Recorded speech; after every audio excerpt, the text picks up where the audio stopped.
Sam, I've seen you battle through college, work, the world, but not once did I imagine that I'd have to see you fight for your own life too.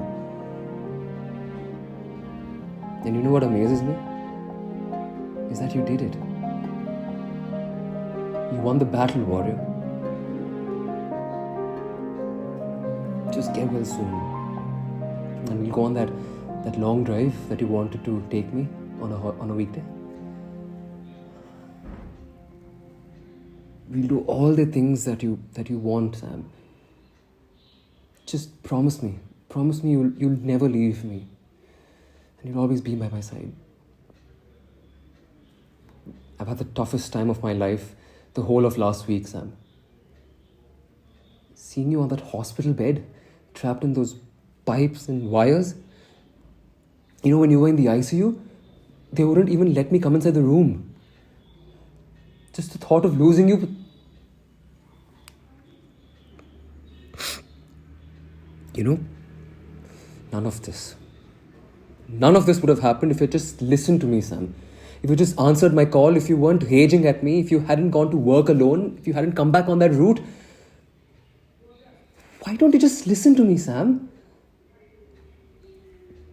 I know you're a strong, independent woman who's capable of taking her own decisions and getting everything you want and even fighting for it, but you've got to understand that my opinion matters too. I have as much right in your life as you do in mine. Is that so difficult to understand, Sam?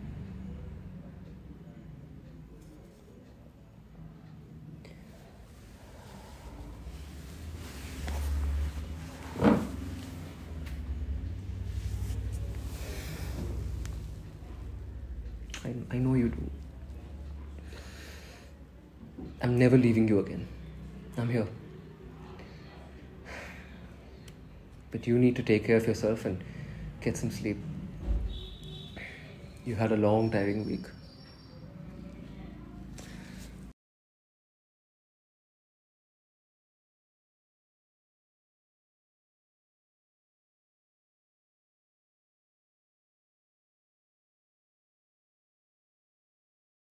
Listen, for you to get well, you need to have your medicines on time. For that, you need to have your food on time. I took a lot of time and effort to make your favorite mushroom soup, so have it quickly. Careful, the soup is hot, by the way.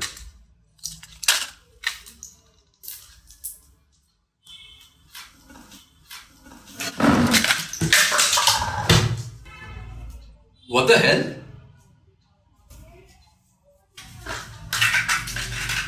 What were you trying to do, Sam? Sam. You know what? I haven't said a word ever since you came back, but this is kind of getting on my nerves. Is there something wrong, Sam? Because if there is, you've got to tell me. If I've done something wrong, I'll apologize right away, but you've got to speak, Sam. I mean, you can't keep giving me the silent treatment. Sam. Ask yourself what's wrong. Maybe you'll find some answers. I'm sorry, but no, I don't know what you're talking about. You've barely spoken in the last 2 weeks. So instead of circling around puzzles, just tell me what's going on in your mind. Maybe I do speak what's on my mind. And you're the one who doesn't care what I think or what I want. Anyway. I don't care about your opinion. Sam, are you out of your mind? You know damn well that's not true. Look around. Just point one thing that's here against your choice. Go ahead. Exactly. This is the problem. For the smallest and unnecessary things, you need my opinion to what I want. Be it the drapes, the curtain, the furniture, or even the clothes you need to wear for work. And you also need my stupid opinion for the food you cook so deliciously. And why is that so wrong? It isn't. You make it look like I'm included in every decision. But when it comes to things that have significant impact on our lives and need to be discussed together, you don't even blink before what you want. And I just get to hear the verdict. This is the problem. Sam, please, look at your condition. The last thing I want you to is ruin your health, especially trying to fight me to get out of your own life. Okay, fine. Then tell me when I should fight with you about this. Because you did the same thing before the accident, too. You have just been avoiding confrontation every time this comes up. I'm not trying to avoid confrontation. Right now, I just don't want to go. You're going to tell me you don't want to pursue your MBA? But I know what the truth is. You're just too scared we'll fall apart if you leave me and go. Sam, me going to business school is not really my priority at this point of time. And I didn't make that decision because I'm scared of us falling apart. Trust me. You keep telling yourself that. But I've known you since college. Business school was your biggest dream. Then and even now, I know it is. And you're turning that down? What changed between then and now? Is me being part of your life, right? People change with time, Sam. And so do their dreams.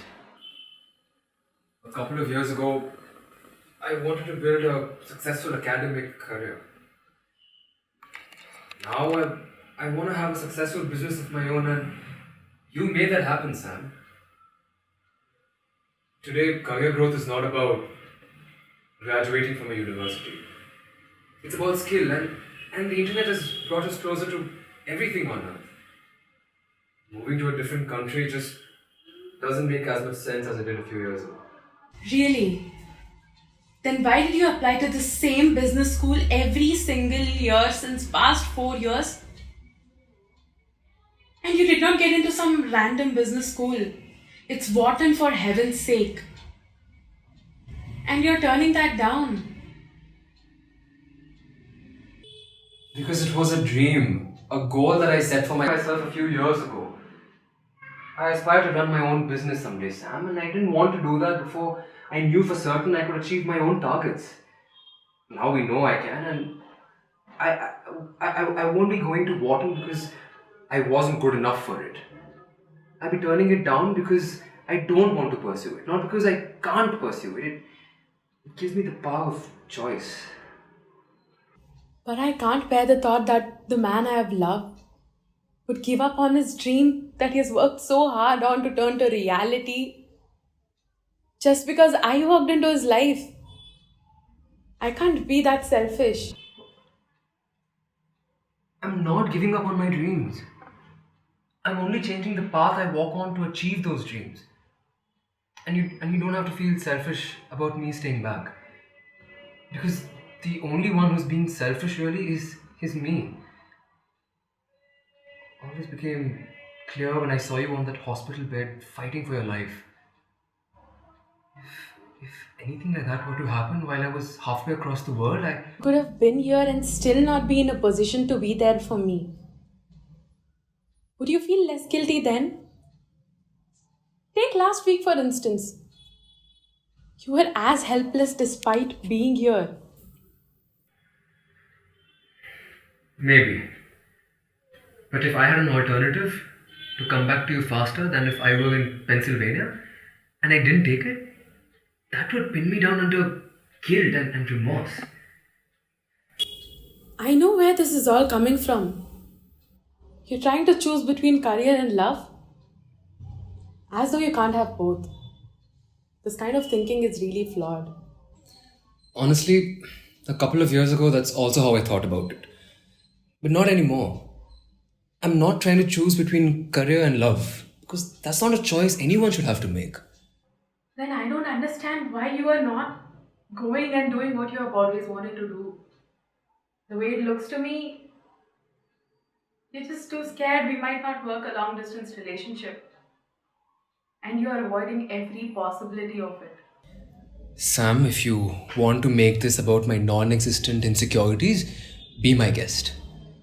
The fact, however, is not that complicated. As a student, I wanted to get into Wharton to prove my potential, and I did that. But going all the way to Wharton for an MBA seems like an overkill. And I'm not going to lie to you. I have factored in the demerit of staying away from you, but I'm not making this decision solely based on that. And you have to trust me on this. What if you feel this was a mistake a few years from now? Neither of us will be able to get past it. I'm not sure how I'd feel then, and it's too far to think about. But I've given this some serious thought, and I have better plans for the money that I'd spend on my education.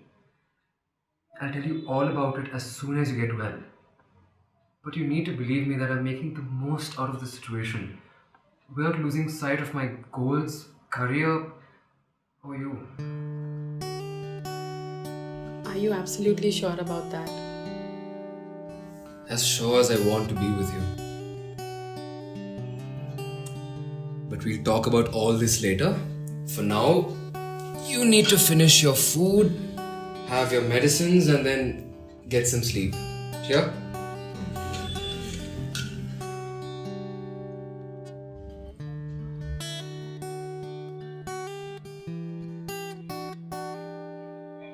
I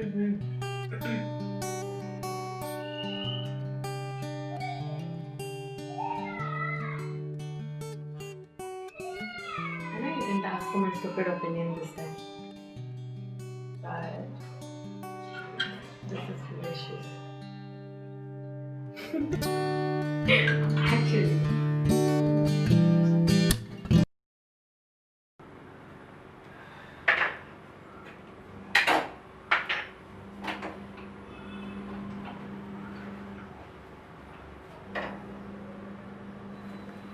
Okay, I promised not to step out of the house until the weekend.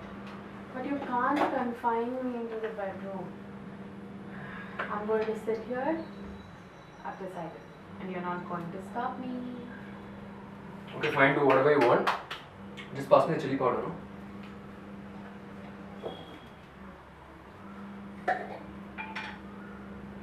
So, are you 100% sure about that? See, I'm not going to push you to go to States again, but you promised me you're going to tell me why. So go ahead. See, I mean, I looked at the expenses. I could get the same degree at another college. Plus, there's the option of doing the entire program online. It's just a waste. Also, you remember my pitch last year? We went to that entrepreneur summit and I gave the pitch there. We dropped the idea back then because I had to take a really big loan for it. I figured if we're taking a loan, then might as well take it for that idea, no? In my opinion, it's a better thing to do. And anyway, if I go away, then who will cook your food for you? I mean, you can barely turn ice into water without setting the house on fire. Huh? Pass the salt, no? I'm going to pretend you just didn't say that. Well, anyway, it seems more logical from your perspective. You could do both, but I guess you are a better judge of your financial liabilities. The idea was kick-ass, and if you think that makes more sense, you have my blessing, child. Thank you, my lord.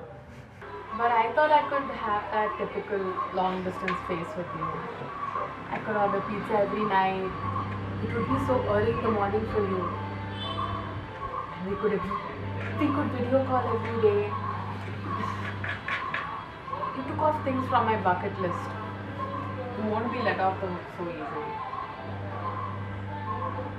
You wanted me to go to the other side of the planet just so you could experience your long distance relationship fantasy.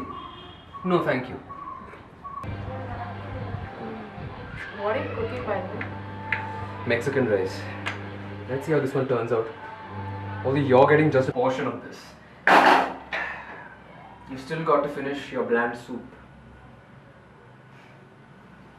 That's okay. Because I have all of you, and that matters more. Sam, I love you. To the moon and back. To the moon and back.